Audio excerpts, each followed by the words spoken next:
Hi folks, Trisha Curtis, CF Petroners and host of the Petroners podcast. Today is February 7th, 2025. It is Friday. We are seeing some serious pullback in oil prices, really considering just over the course of the month. You've seen, last month we were staring at $80 oil on the back of the Biden administration leaving and putting on sanctions on Russia. Now we're looking at $70 and change. Brent is under 75 bucks. You're looking at nat gas moving downward considerably at $3.30 and change. So we've seen some movement there. I think you really need to pay attention to oil prices and what they're telling you about the economy. And this is about the economy that, we had well before Trump came into office. This is about the economy of, we have global inflation, we have a deteriorating economy more broadly. And I think oil prices at $70 and change, roughly what they were in December, were really probably in line with supply and demand fundamentals and telling you that there's some weakness in the global economy. That being said, there's a lot happening in the U.S. So Chris Wright came in and became our U.S. Energy Secretary on Monday. He came out with a great speech, which I haven't fully listened to, and he came out with an awesome memo. And that memo that he wrote and he put out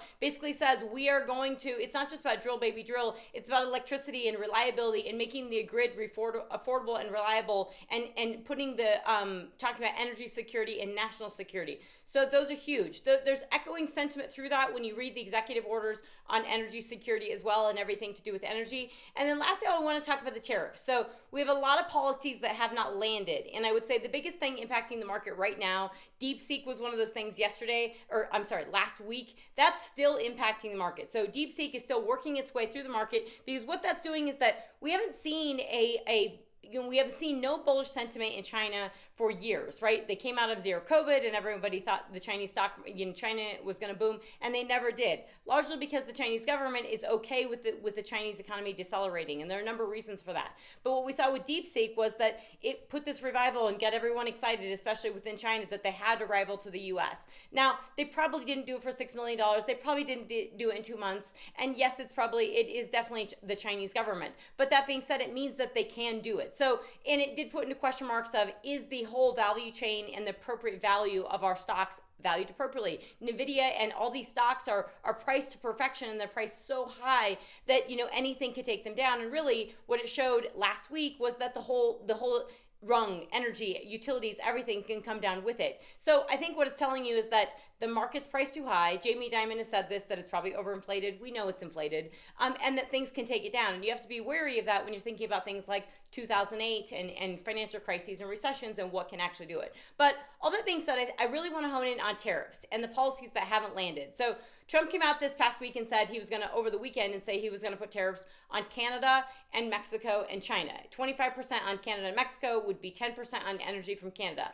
That got paused because he talked with Canada and Mexico this past Monday.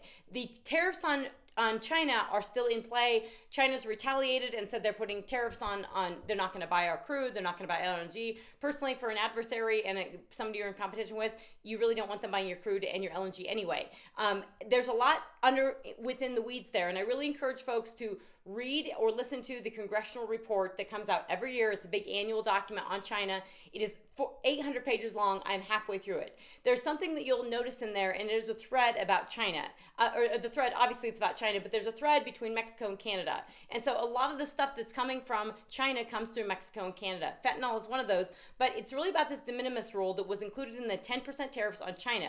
And the de minimis rule is things that packages that go under $800 per person per day, and they're unregulated. So actually they have no regulations on them. It can be baby stuff, it could be toys for kids, it could be anything, and a lot of this stuff comes from China and is unregulated. So it gets under the radar, and within that there are fentanyl that can come in there, or curses for fentanyl, or different things that can go in there. So if you listen or read that report, you'll see that there's this underlying thread of Canada and Mexico within that China's utilizing to put stuff through. So that's really serious, and that's partly why Canada and Mexico is included within this, but it's really serious that that de minimis rule from with tariffs, the 10% tariffs, that's included. If you're looking at Europe, they have a de minimis rule that's much less. It's $150 for China, and actually they're looking to lower as well because they've had an inundated of cheap stuff coming from China, from Temu and Shein and all this forced labor that is able to make this stuff really cheaply. So with that, folks, that is a lot to marinate on. But this podcast, Petronerds, is dropping the first podcast today,